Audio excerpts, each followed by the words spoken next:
四川人百吃不腻的一道菜——腐皮海椒，不仅仅吃起来有辣椒的清香，整道菜还有入的口感。首先，辣椒的选择一定要选这种薄皮的大青椒，它吃起来的口感不辣，但是辣椒的清香味特别的浓郁。到清水里面先清洗干净，辣椒清洗干净过后哈，我们把它拿起来，带着这个辣椒把本往里面一入进去，再扯出来就把辣椒籽给去掉了，投几下。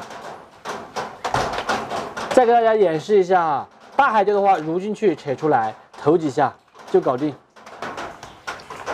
大蒜籽来给它配一下，切成壳口，稍微多一点，提香。再来点四川特产太和豆豉，锅里面不用放油，把辣椒给它放进去，先煸炒一下。这个的话是咱们最传统的做法，直接煸炒。现在饭店里面的新式做法，基本上都是烧一锅油，直接下去炸一下。咱们在这样子干炒的时候有可能表皮会炒来有点微微的浮，这个属于正常的现象。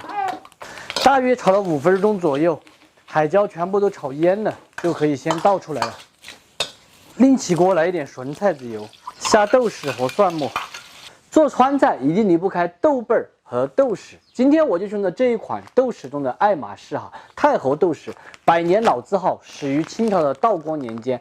炒麻婆豆腐、回锅肉、盐煎肉，还有今天的腐皮青椒等等川菜的时候，咱们只需要放上几会儿，整道菜的灵魂就出来了，做出来的菜更香。它呢也可以说是我们川菜厨房里面必备的一个调料现在呢也正在搞活动，像我随便拿这样子，一共5包，只要9块9，并且还包邮，每一包都是100克。做川菜就靠它。这个太和豆豉的话，你要是炒回锅肉没了它，炒出来真的就不叫回锅肉了。再下青椒，包括腐皮海椒蒸鱼这些，太和豆豉都特别的重要。让辣椒在油里面爆一下，口感更好。一丁点糖，大约1分钟后来一点生抽酱油，提味增鲜的。起锅前烹一点醋，炒转的就可以关火出锅了。看起来就太香了，你们说巴不巴适？没得哪一个说不安逸的噻。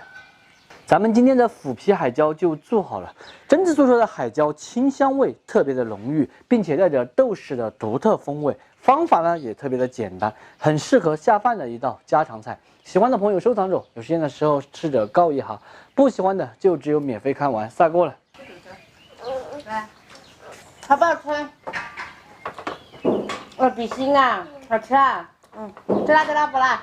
辣不辣？辣不辣？不辣吧？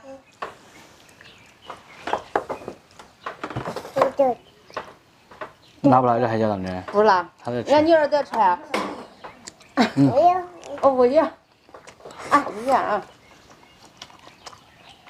这么小的小孩子要吃辣椒。确实是好吃一定要把海椒炒蔫一点，口感才好。好不好吃？好吃。微微的酸香。要什么？要肉肉啊？这里面没有肉肉。一天到晚就在找肉吃。